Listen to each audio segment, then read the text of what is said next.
It's time for business, and Sandra Afenu has joined me. Hello, Sandra. Hello, Israel. A lot to smile about, and you're rocking your jersey. Yeah. I'm playing it safe. You know, the last time I rocked my jersey, it didn't go too It didn't go well. I actually felt my bobble, so I didn't want any trouble today. But you're looking good. Yeah, thank you. And the guys made us proud. Oh yeah, in solidarity with the Black Stars. Yeah, just had to keep it up. All right, away from football, let's do business. Hello, good evening. My name is Sandra Sinam, and as always, I'm here for business.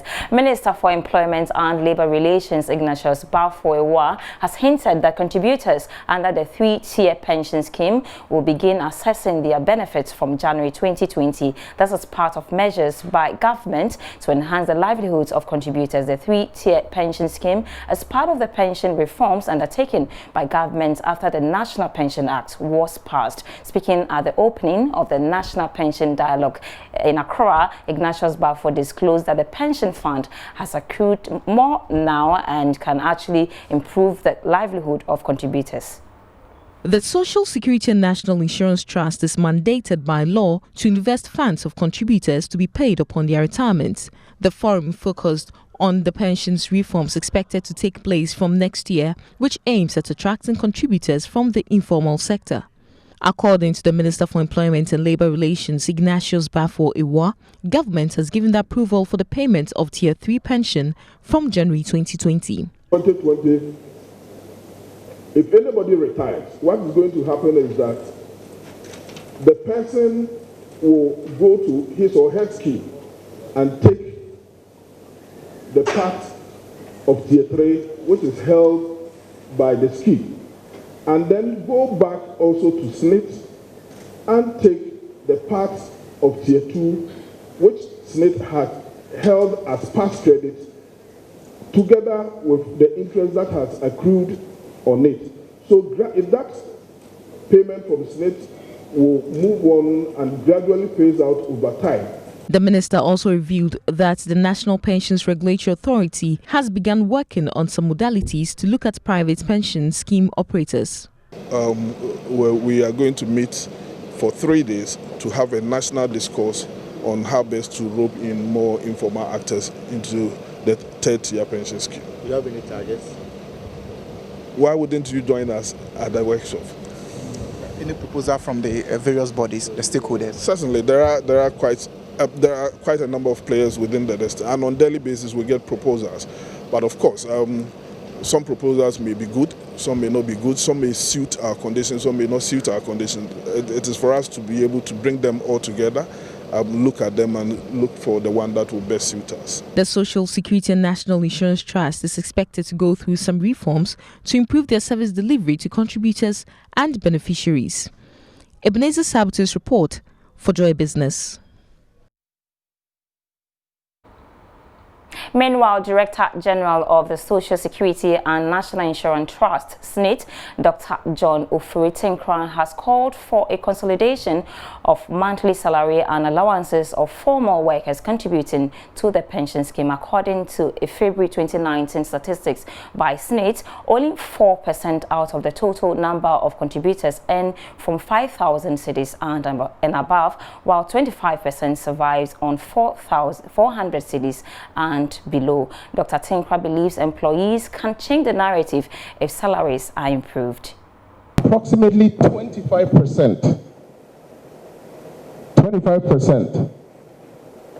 of workers that are contributing to the SSNIT scheme said they are contributing on salaries, they are earning salaries of 400 Ghana cedis or less.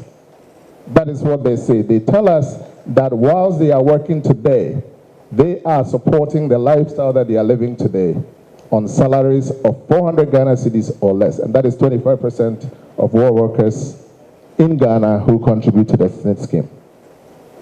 Similarly, Mr. Chairman, and people would like to blame the SSNIT, but I must say, Mr. Chairman, that 25% of pensioners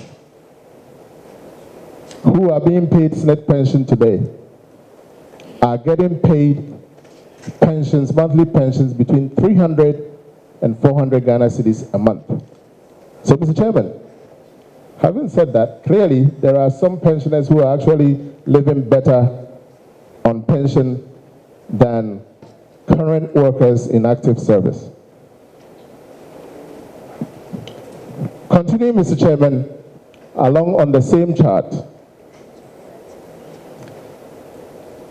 there are, before I do that, Mr. Chairman, these people that are contributing on salaries which are 400 Ghana cedis or less, since the scheme says that if you achieve the maximum pension rate of 60% and you went on pension, you were going to get 60% of the best 3-year salary, assuming that that best average was 400 Ghana cedis. 60% of 400 Ghana cedis is 240 Ghana cedis, Mr. Chairman. In other news tonight, the Finance Minister Ken Ofori-Atta is expected to present the mid-year review and supplementary budget to Parliament on July 17. The date is subject to parliamentary approval. Judge Wafe shed more light on some expectations of the mid-year review.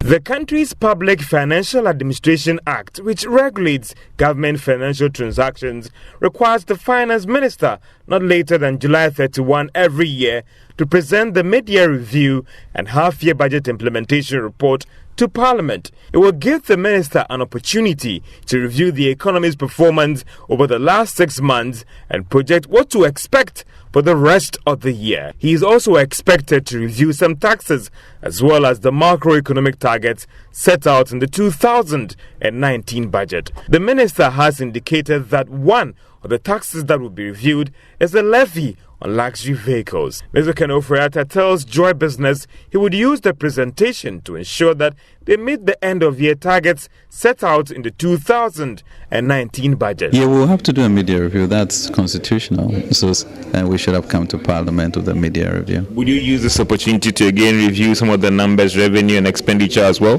We have to. I mean, we have to show the country where we are and therefore how we expect to be able to make up for that. Yeah. That period will offer us an opportunity to ensure that we meet the end of year targets that you're going to see. That would be our goal, to do that, because I think post IMF we certainly need to indicate that we are managing this quite effectively. And also, as you know, the Financial Responsibility Act, enjoins us to be within 5% of the deficit and to have a positive primary balance. And if I breach it, my head is on the line for sanctioning. So we'll look to avoid that. It hasn't been spelled out. We also understand the Finance Minister is likely to present a supplementary budget to Parliament on that same day. This should mean that some revenue might have come in that he requires Parliament's approval to spend, which was originally not captured in the 2019 budget. It is not clear for now what might have influenced this, but sources say it could be as a result of the revenue mobilization challenges and how to adjust some of these targets in the 2019 budget to help control the deficit. In a related development, economist Professor Peter Korte wants Finance Minister Ken Ofori-Atta to use a mid-year review and supplementary budget to deal with revenue mobilization challenges. If you look at the revenue numbers, we still haven't been able to raise enough revenue. We have not been able to hit the revenue targets. What are the innovative ways by which we can raise more revenue? We often talk about the informal sector. Yes, we know, but what are we doing? What investment are we making in that sector? The National Identification System is one sure way of identifying people where they are and how to rope them into the tax net. If we're able to do this very well, it will be the first step, the tin and many others. So for me, revenue mobilization, how we show up revenue is very, very critical. Then you come to expenditure. I think the review should look at how we are spending money. There are so many social interventions, and I think they are good, but we have overexpanded our social interventions. If you pick NAPCO, for instance, great idea, but I think that if we had gradually gone in with the numbers, like we take like 50,000 or even 20,000 and do it very well, that's such that we get value for money. Now, to what extent are there about 7 billion cedis we are paying annually to NAPCO, realizing enough revenue? That's something I would love to see in this review. To what extent school feeding program. We are putting so much into school feeding. Are we getting value for money? I think for me, the review should look at some of these areas and rationalize some of the expenditures we are making. Otherwise, we will continue to borrow. Grateful for your time, and that's all for business for now. But I'll be back after 8 p.m. where government is assuring of going nuclear very soon. I'll tell you more about that when I return.